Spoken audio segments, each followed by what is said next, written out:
Hello and welcome to Sounds on the Couch. I am so excited to introduce today's guest to you all.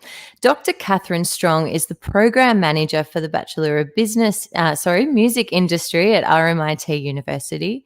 She has spent many years researching gender inequalities in music and released a co-edited book called Towards Gender Equality in the Music Industry, which was released in 2019. She's also worked very extensively on heritage and collective memory within popular music, and has a particular focus on how this happens within Melbourne. I think there's a lot that we can gain from her expertise and from the research she's been doing. So I'm really looking forward to this chat. So I will bring her up now and we can get this started. Hello, Catherine. Hi, how you going? Good, thank you. Thank you so much for joining us today. No worries. Thanks for having me. Yeah, no, this is great. So I guess if we just jump straight in, would you be able to tell us a little bit about who Catherine Strong is in everyday life? Not particularly exciting, really, especially not lately. I think I've been, like all Melburnians, doing a lot of television watching and a lot of sort of convincing myself that as of tomorrow, I'm going to start getting really fit and then not doing that. So I think we've just related to probably 90% of Melbourne right now. Yeah, all those promises we made to ourselves in the first lockdown that never quite happened. I think there's a lot of that going around. But yeah, I mean, I think I'm sort of typical of academics in that I think we do spend a lot of our time with our work in various ways, and especially with something like music, because you do engage with that a lot in your downtime as well as at work. Those things can sort of blur over into each other a little bit. I also spend a fair bit of time working with Extinction Rebellion.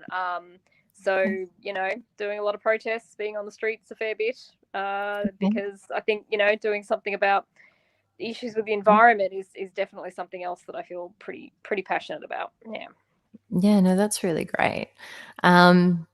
Would you be able to maybe let our audience know a little bit about your background and what led you to what you're doing now? Because I think looking at it, it is a very specific kind of area that you are working within. And I am very fascinated to kind of find out a little bit about what drew you to working in that. Yeah, thanks. So I started off I got my bachelor degree from Australian National University, and decided to do a PhD. And the topic that I ended up with for my PhD was on grunge music, because it turned out that not many people, hardly anybody actually, had done any work on that at all, which seemed to me really strange, given that it was such a huge thing. It was a massive phenomenon. I mean, I think there's probably very few people my age who would have not encountered that as part of their formative years. And it's just one of these sort of funny things in academia, and particularly I think in music studies, that there are certain things that people just want to study over and over and over and over again, like punk, and then other things that can be have a huge impact but just sort of get left by the wayside. And I think sometimes there's a little bit of a people feeling like certain things aren't quite cool enough to study, or are too commercial, or that sort of thing. Like, it took a very long time, I think, for pop to be taken very seriously as well in academic circles, even though that is definitely happening now. So I stumbled on this area that nobody had done. And then when I got into it, I ended up looking at how people remember grunge. So that's one of my major fields of research, like looking at memory, looking at heritage, those sorts of things. But it came out when I was talking to people about grunge that there was this weird divide in the way that people would talk about or even remember the women who were associated with grunge as opposed to the men. So even though back in the day there were a lot of women involved in the grunge movement, and like it sort of probably wasn't 50-50, it was still, a bit more of a man's world, but compared to a lot of other rock scenes, there were a lot of women. And there was also a lot of talk about things like gender equality. So you had some of the big names in grunge, like Kurt Cobain, Eddie Vedder, would publicly make statements about how gender equality was important. They would talk about how women, needed to be treated better. They would make statements about abortion rights. They would talk about, just looking after women better, which is a big difference to a lot of other rock scenes where the way that the men would talk about women was about being able to sleep with as many of them as possible. So there's something very different going on there. But then I found that when people were looking back on grunge, those women either got forgotten, or if they were Courtney Love, they were just absolutely reviled. Like Courtney Love is spoken about in the same sort of way that Beatles fans sort of would talk about Yoko Ono, just as this destructive, awful force who is this terrible woman. And there were similar things in the press and all the rest of it. So she got treated pretty badly. I mean, she's, very colourful, but still. So that then led me on to looking at gender. So thinking about what's going on with gender in music. And it certainly wasn't as much of an untrodden field as grunge was, but there was still a lot more to say about it, and certainly found that in Australia, there'd been very little work done on what's happening in this country in terms of gender in music. Yeah. Okay. So how did you find that, I guess from talking already, I can tell from, I'm sorry about the noise, my dog's drinking. That's okay. My cat will probably come and jump on me at some point. So yeah. It's always when you're recording something, they decide to run around. So I guess, from talking about doing the protests and then talking about choosing a topic that maybe wasn't generally something that people in academia would go for, so something like grunge, and then going to gender inequality, like all of those are kinds of things which in a way it could be seen as very controversial. And I think I'm very interested as well to kind of see how the response has been by the community with academia, by the community within the music industry, and sort of how it's been taken on as you've been researching that. I think that, one of the things that when you're doing your PhD, you sort of have to try and do is to find that thing that nobody has really spoken about much before. So in terms of me sort of picking on grunge as that area, that was just sort of par for the course in terms of what you do. So the gender stuff, though, the response has generally been very positive from within academia, and I think also from within the music industry. So I've had really positive encounters with various industry bodies who have been happy to sort of do things like sponsor some of the research or promote it. There's definitely a lot of people who want to talk about these sorts of things, which I think is really good, because I think probably 20 years ago that wouldn't have been the case. And I think it has been a sort of a long process to get people to the point where they find just sitting down and having these conversations not even particularly exceptional. Like, it doesn't I don't think it is controversial to be talking about these things. But having said that, I think there still is a long way to go in terms of making the sort of progress that we need to make to really get that like genuine equality happening. Yeah. And what do you think the genuine equality that you'd be looking for would actually look like within the music industry? That's a really good question. Because, I mean, you certainly aren't looking for something that's like exactly a 50-50 split, which doesn't even make sense at all anyway, because increasingly the industry is also recognizing that we're not just talking about men and women, we're also talking about gender diverse people who don't fit into those categories, and needing to make space for everybody. Like, every type of gender identity has to be accommodated in whatever it is that this industry ends up looking like at the end of the day.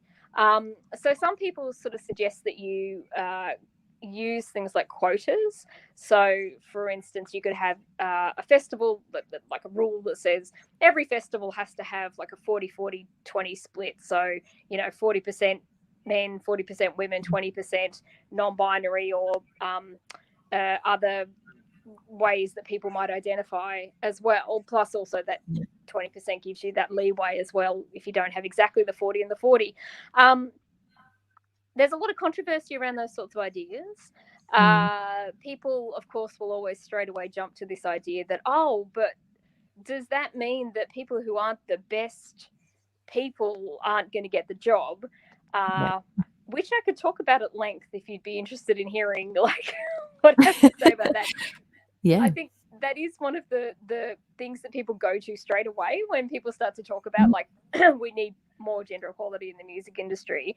A lot of people, and I got to say, particularly men, are going to go straight to this. Oh, but does that mean you're going to give people who aren't as good a go, and you're going to be leaving out the best musicians because they just happen to be men? Here she is. I told you she'd turn up. She's beautiful.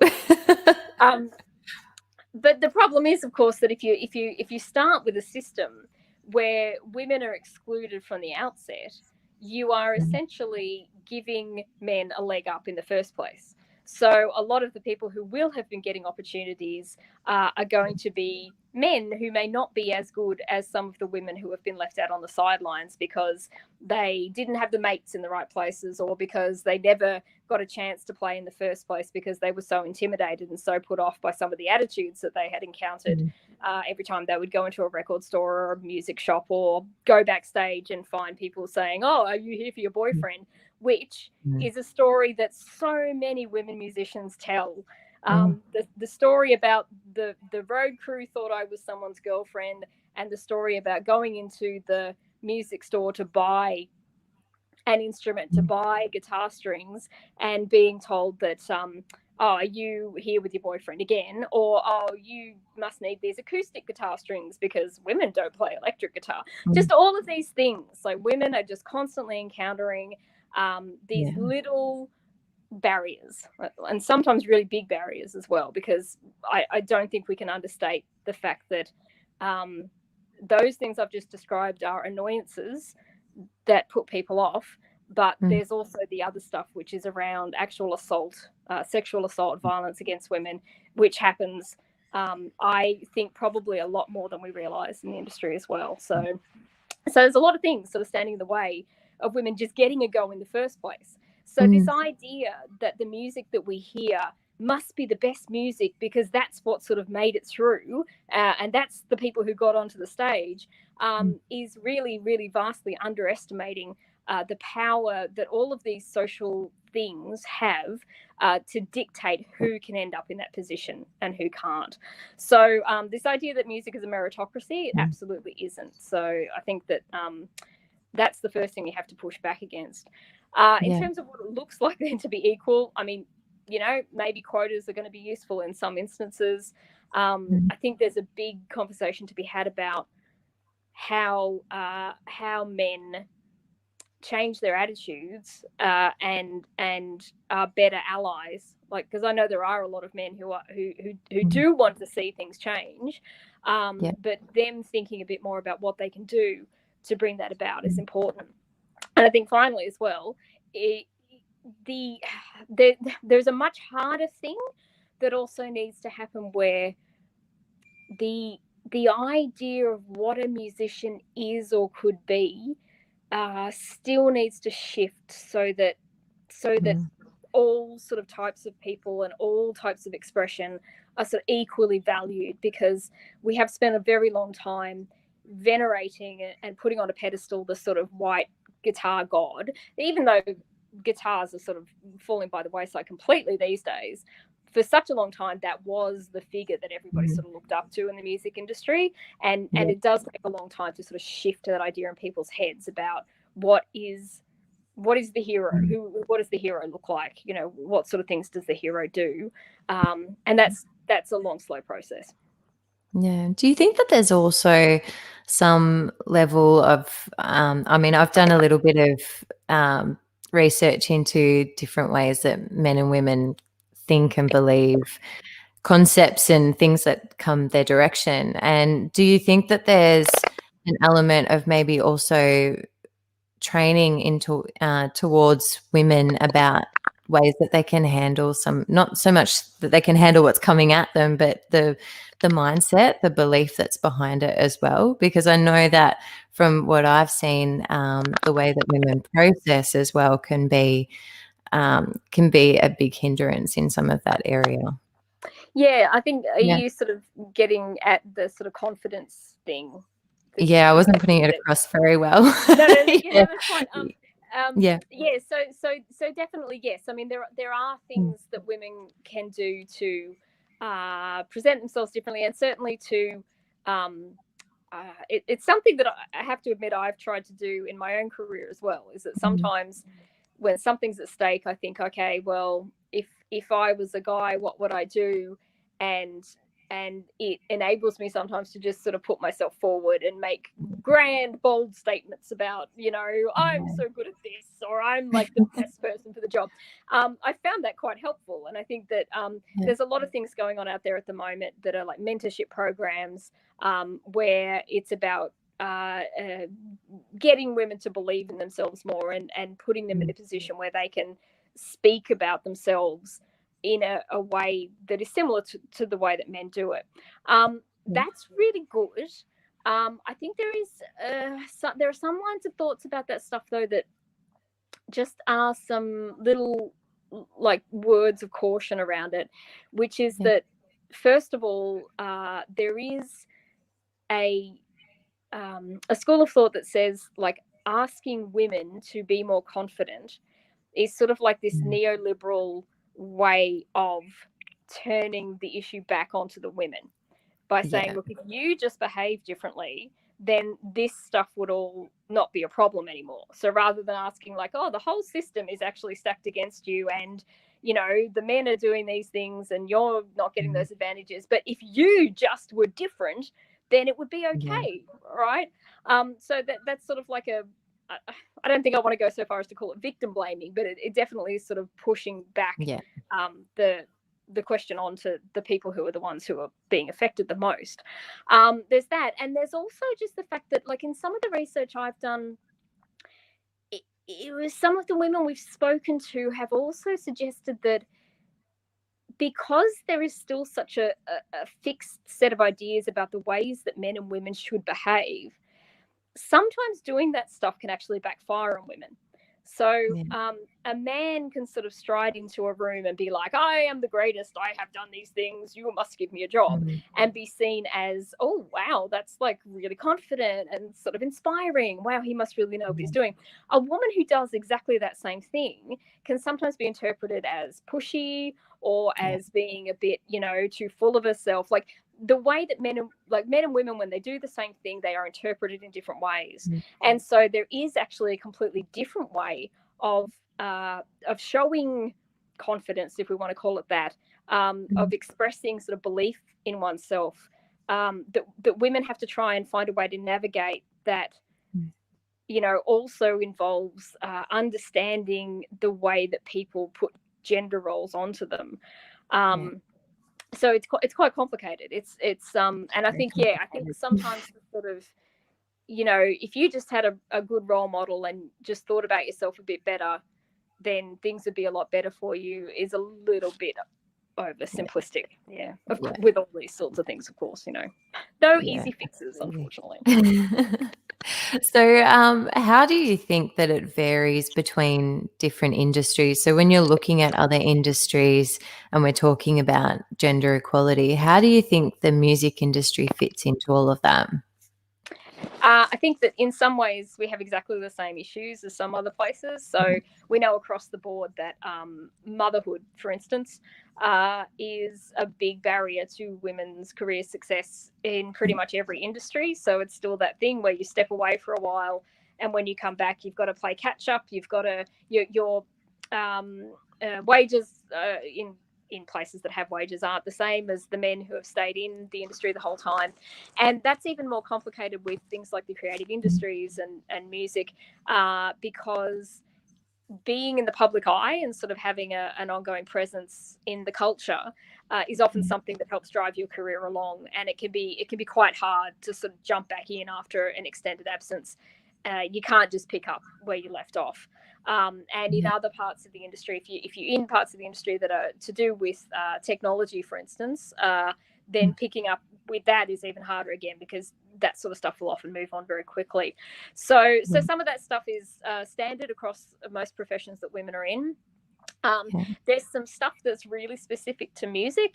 So the genre-based differences in women's participation, for instance, genres that are, I guess there are some genres that just end up being really masculine and much harder than others for women to break into.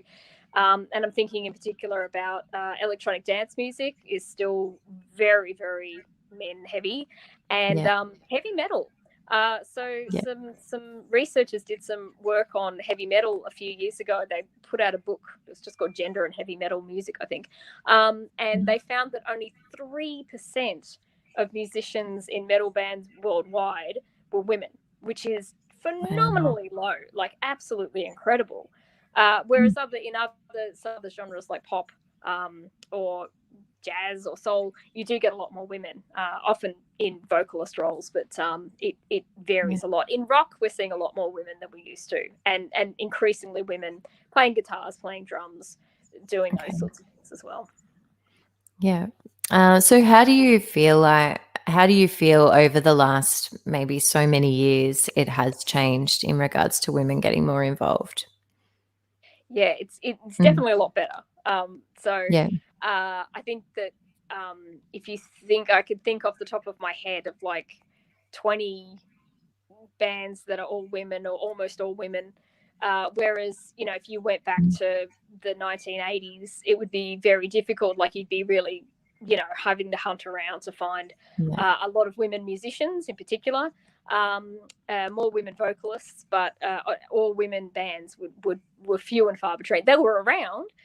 Here in Melbourne, there were bands like Sweet Jane, or Toxic Shock. There was a group of sort of feminist, like explicitly feminist bands who came through in the 1970s that I think flowed through a bit more into the mainstream in the 1990s in particular. So in the 90s, you see this real upswing in terms of women explicitly engaging with music with a feminist agenda. So Riot Girl is the obvious sort of touchstone here.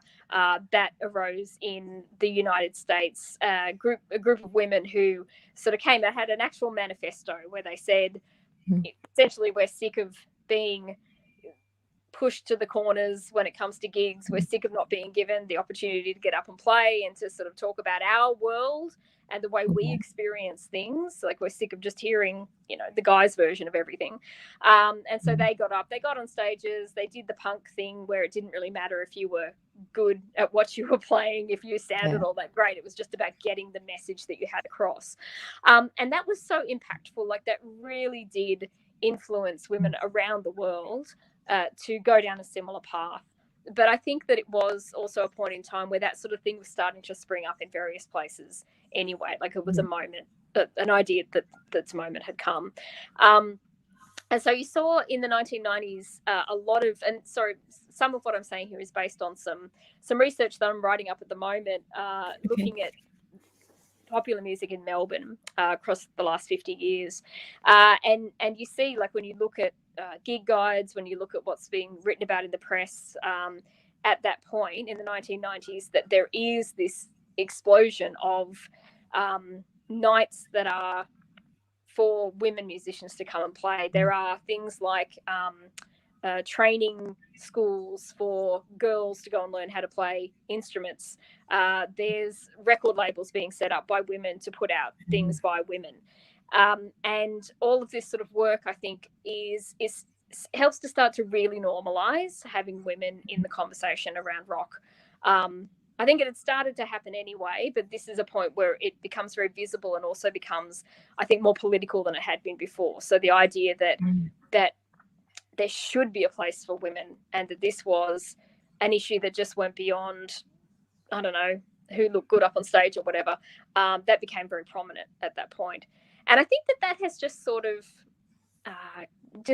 continued on. Like we still are definitely not at the point where there's equality. And as I mentioned before, in terms of expanding that conversation to include other groups of people as well is still something that needs to be done much more effectively.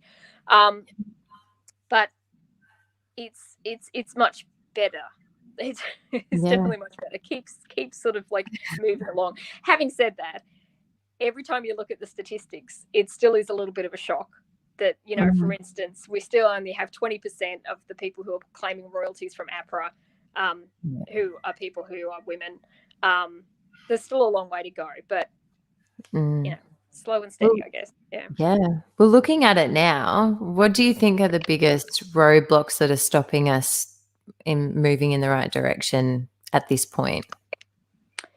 I think there is a tendency for attention to be paid to issues like this for a while and then for it to sort of fall off the radar again. So I think there has been a bit of a pattern over the years. So, you know, you see sort of the punk movement in the 1970s where people are like, oh, let's get some women on stage. That's definitely something we should be talking about. And that happens for a few years. And then it sort of falls by the wayside a bit because what happens is often the women who drive those sorts of things have to put a lot of energy, a lot of time, and a lot of emotional energy in particular into getting those things to happen. And it's like with all forms of activism that people can't sustain that sort of energy for extended periods of time. You usually will have like a intense period where people are really getting on board with a particular thing they want to push forward, and people will burn out, people will get tired, people will move on to other things. And so the focused attention on the issue will drop by the wayside. So I think you get these waves. You get the wave of punk, then you get the wave of riot girl, and then I think over the last sort of 5, maybe 10 years, probably more like 5 years, there has been another one of those really intense moments.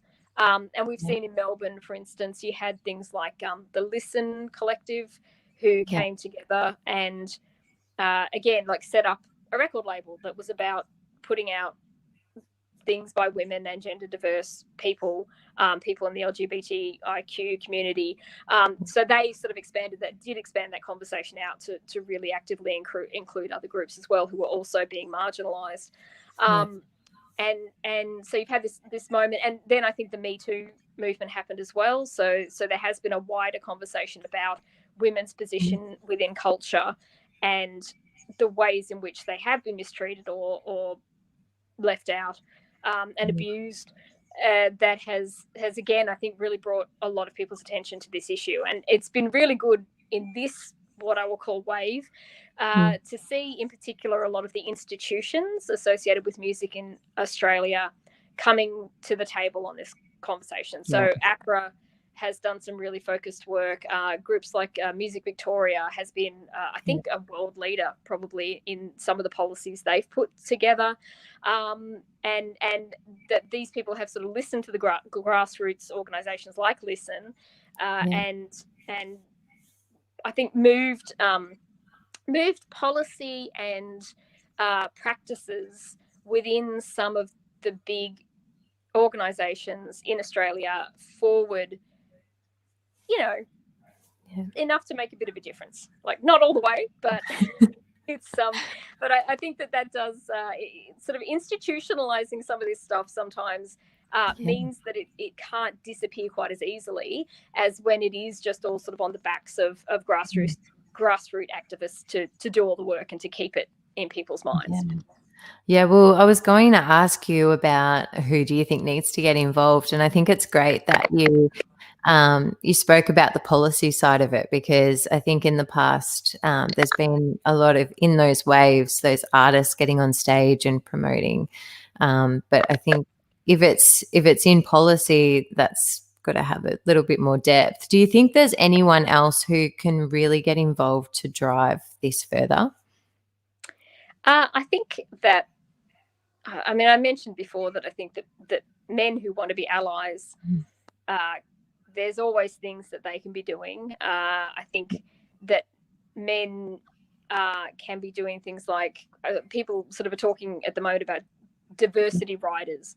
So the idea that if you agree to play a show, and particularly if you're an artist who has a profile and who has clout and who you know people really want on the bill, that you say to the people who are organising gigs or organising festivals, I am actually not going to play unless you ensure that there is some sort of, you know, a good quota for people who are women, a good quota for people who are LGBTIQ, a good quota for people who are non-binary, whatever.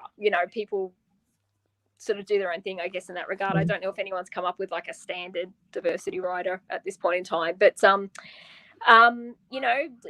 put sort of, I guess, put your money where your mouth is and say, I will not play if you don't do this, and be prepared for the fact that sometimes people might turn around and say, okay, well, we're not going to have you then, because we don't want to put the work into making our lineup look like that.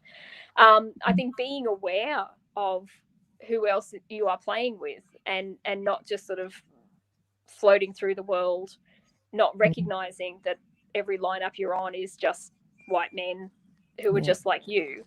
I mean, they're things that take a bit of, they do take courage, that needs to be acknowledged, but it's not a huge amount of work at the same time. Like, I think these are sort of like the minimum sort of things that people can be doing, and obviously thinking about that question of diversity through every different possible lens that you can as well. Thinking about First Nation artists, thinking about people of colour, let's not leave anybody outside. It's been happening for too long, if we're going to start doing this stuff, let's do it properly and let's get everybody in the door. Yeah, no, that's amazing. So if you feel like, so say there's an artist who is feeling marginalized, whether it's a female who feels like they're being mistreated, or another LGBT, or a First Nation person who is feeling maybe a little bit marginalized and mistreated, do you think that there's anything they can do in regards to building sorry is there anything that you feel that they can do to do something about that inequality from their point of view? I think that a lot of people build connections within the world that they come from. So it's like women have often had to do the thing where they work together, build a community that where they support each other, and build each other up, and provide opportunities for each other. And I think this has often been the case. Groups that are marginalized will turn to each other and find ways to support each other, to put on gigs, to have venues where they know that they will be safe and welcome to play, that sort of thing. In terms of like, if people feel unsafe, I guess this is another way in which collectively we can all work to put pressure on the industry to do better, to ask venues what their safe spaces policies are, and if they don't have any, ask them why not, and if they have one but they don't enforce it, then call them out. If you're the sort of person who has the ability to do that, then do it. I think keeping this conversation going and putting pressure on the people who do have the ability to make a difference is one of the things we can all do, because people who feel unsafe may not always feel they have the power to say anything about that. And certainly we know that with the question of sexual assault and abuse within the music industry, and in every industry and all across the place, that women often don't feel empowered to speak up. They see that one of the things that happens if they do speak up is that often they're the ones that get punished rather than the perpetrators. And it is a difficult thing to be able to stand up and talk about things that have happened to you if they're traumatic. So it's again, I think about this, finding ways to the people who already have the power should be the ones who are making the changes happen, I think. But yeah, I mean, the Me Too thing was, I think, incredible, just in terms of giving a lot of women a voice around some of this stuff and making them feel supported in talking about it in a way, I don't want to say that hasn't happened before, but it was on a pretty big scale. But we don't sort of always want this to be about calling on victims to be making themselves known and to be doing all the heavy lifting. I think that the more we can put that work onto other shoulders, then the better we're going to do. Yeah. Yeah, absolutely. So if anyone's looking to find out a little bit more about your research, is there somewhere that they might be able to pick up some of your published work or find you to be able to research, have a look at what you've researched more? Yeah. Look. First of all, I'm really happy for anybody to just get in contact with me, and if there's something you want, I'll send it to you. That's fine. You can also look on. There's a website called academia.edu that I have put up a bunch of my stuff that you can go and download if you want. If you go onto Google Scholar and put in Catherine Strong, my stuff should come up. And once again, if there's something sitting there that is behind a paywall, which a lot of academic stuff is, just flick me an email at RMIT. So catherine.strong@rmit.edu.au. And I will send anything to anyone who's interested. It's very exciting to think that people might want to read my work. Well, it's very interesting. There's so much. I mean, we could talk for hours about this. I think, to have a look at your research more, I think it'd fascinate a lot of people. Is there anything else before we finish up that you might like to share with our audience? Look, like I was saying before, I think there's really good progress being made on all of these things. Just the fact that these conversations, I think, are very prominent, and it's been really good to see. I know that with what's been going on in the music industry at the moment, I mean, everything has ground to a halt. COVID has just caused absolute destruction. I think there's a real danger that some of the gains and the progress that have been made in these areas around inclusion could really be lost. Like that is really, really a danger. That people are just going to go, oh no, we just have to get things happening and not stop to think anymore about diversity of lineups or who they're talking to and about what. It's just going to be quickly, we must start to make money again any way possible. So I think that's something that we all have to be really aware of and really be thinking about, and being, again, if we are in a position to do so, calling people out if it turns out that they've just scheduled 20 nights worth of gigs and there's like one woman in the whole thing. So I think we all need to be really conscious of that. But at the same time, it's also sort of good in some ways that one of the things that people are doing is using government funds, using grants to get back on their feet. And often those do actually have something written in them officially that says, we are looking out for these questions about diversity. We're not going to give the money just to every white man who comes and knocks at the door. There are these questions, these not quotas, but certainly they're things that people are looking at there.